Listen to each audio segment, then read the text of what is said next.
రాజధాని కోసం రాష్ట్ర ప్రభుత్వం మరో అప్పు తీసుకుంది. ఇప్పటికే world bank, Asian development bank, హడ్కో ఇతర బ్యాంకుల కన్సార్టియంల నుంచి రుణాలు తీసుకున్న సంగతి తెలిసిందే. ఇప్పుడు కొత్తగా national bank for finance, infrastructure and development నుండి 7,500 కోట్ల అప్పు తీసుకుంది. దీంతో రాజధానిలో ప్రధానంగా సేవరేజ్ ట్రీట్మెంట్ ప్లాంట్ల నిర్మాణం చేపట్టనున్నారు. వీటితో పాటుగా రోడ్లు, ఇతర మౌలిక సదుపాయాలపై కూడా వెచ్చించనున్నారు.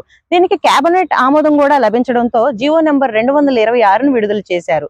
ఈ రుణ మంజూరుకు సంబంధించిన పత్రాలను బ్యాంక్ అధికారులు ముఖ్యమంత్రి సమక్షంలో సిఆర్డిఏ కమిషనర్ కు అందజేయడం జరిగింది.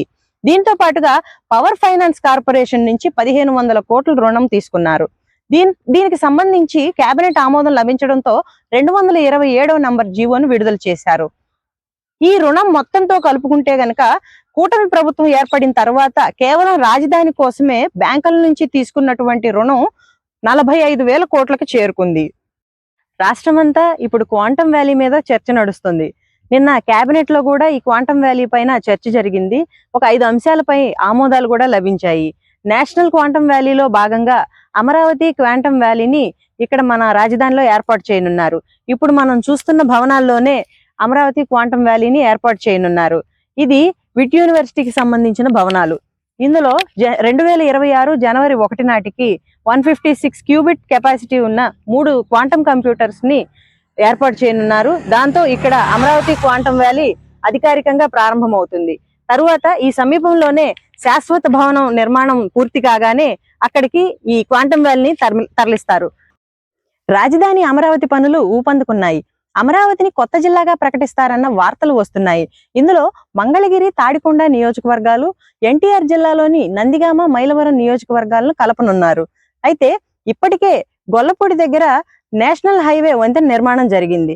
అదే విధంగా రాయపూడి నుంచి ఇబ్రహీంపట్నంకు ఐకానిక్ బ్రిడ్జ్ నిర్మాణం జరగనుంది. ఆ పైన వైకుంఠపురం దగ్గర రిజర్వాయర్ నిర్మాణం జరగనుంది. ఈ నిర్మాణాల వల్ల అమరావతితో ఈ ప్రాంతానికి కనెక్టివిటీ బాగా పెరిగింది. ఇందువల్ల ఇబ్రహీంపట్నంకి సంబంధించిన ప్రాంతంలో రాజధానితో సమానంగా అభివృద్ధి జరుగుతుందనే వార్తలు వస్తున్నాయి. దీనికి సంబంధించిన విధి విధానాలను త్వరలోనే వెల్లడి కానున్నాయి. ఇప్పుడు మనం రాజధాని అమరావతిలో పెనుమాకలో నిర్మితమవుతున్న రిజర్వాయర్ దగ్గర ఉన్నాము. ఇప్పుడు మీరు చూడొచ్చు, రిజర్వాయర్ నిర్మాణం పనులు ప్రారంభమయ్యాయి.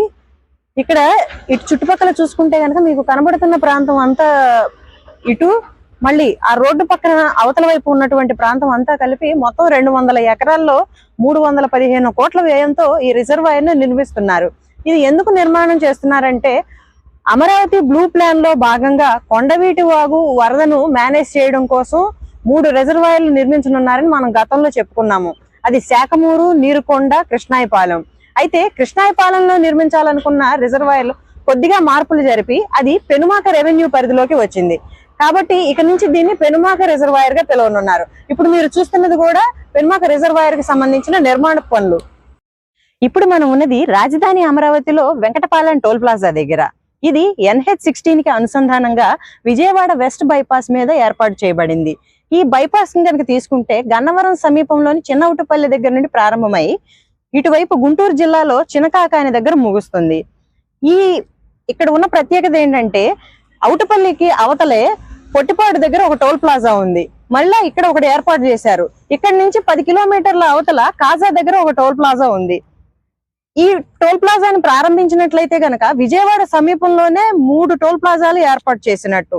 ఇక్కడ ఇంకొక కీలకమైన విషయం ఏంటంటే విజయవాడ గొల్లపూడి నుంచి కృష్ణానది మీద కొత్తగా నిర్మించిన వంతెన మీదుగా వాహనాలు అమరావతిలోకి రావాలంటే ఈ టోల్ ప్లాజాను దాటుకునే రావాలి. సో భవిష్యత్తులో ఇది ఒక కీలకమైన స్థానంగా మారనుంది. ఇటువంటి తాజా సమాచారాన్ని ఎప్పటికప్పుడు తెలుసుకోవాలంటే subscribe to my channel journalist Gita.